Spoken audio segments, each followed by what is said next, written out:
Here's my take on, Pinky and the Brain taking over the world. All the Pinky and the Brain aficionados can chuckle at that. All right. My take on that is I don't actually know. Now, I do want more people to enjoy this food.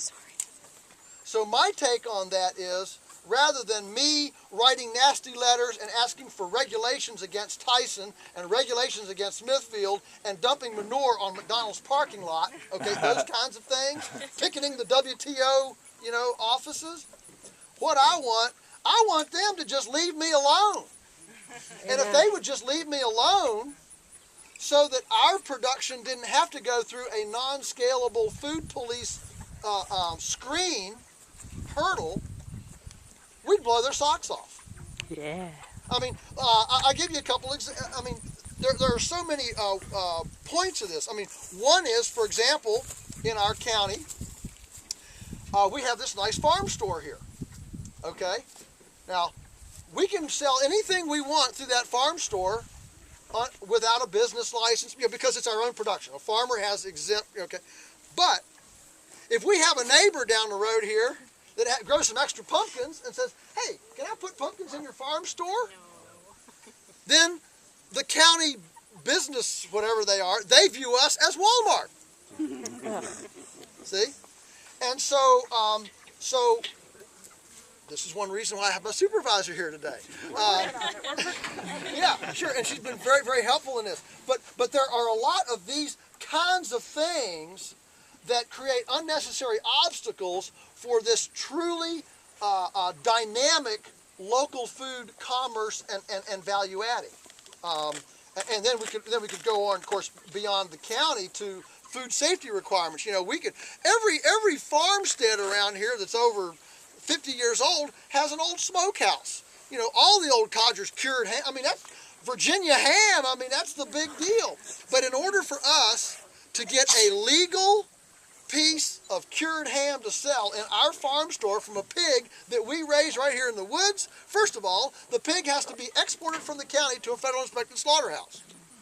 So it has to go up the already crowded interstate with diesel fuel to a slaughterhouse to be slaughtered. Then that ham has to go to Wolftown, Virginia, up in Madison County, to a federal inspected licensed curing facility, who doesn't like to fool with little farmers like me because we're not coming in with tractor trailer loads of stuff.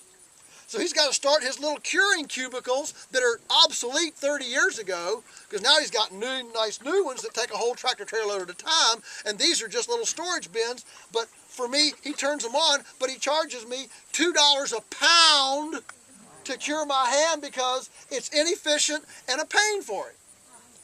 And he charges me $1 a pound just to put it in a package with a label on it so that he can bring it back to the slaughterhouse, so I can go back to the slaughterhouse and get it and bring it back here to sell it to you.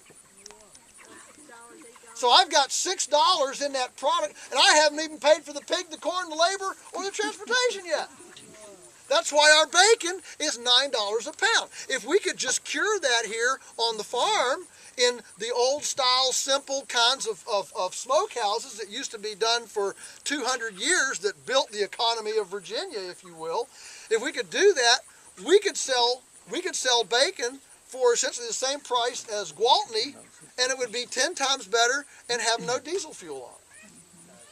So those kind of things, that's what we're about here today. See, those are the impediments. It's not that there aren't farmers like me who want to do this. It's not that there aren't eaters who want to eat it. It's not that the economies aren't there. It's not that we don't know how to do this. It's not that we need more infrastructure development to figure out how to do this. It's these very arbitrary and capricious regulations that were designed to keep industrial shortcutters and opaque food systems in check, that don't then scale down and apply in a local, transparent, neighborhood-friendly kind of operation. May I have another question, please? How does this work in the winter with snow? Oh, we don't have these in the winter. Oh, you don't? That's why we have walk-in freezers.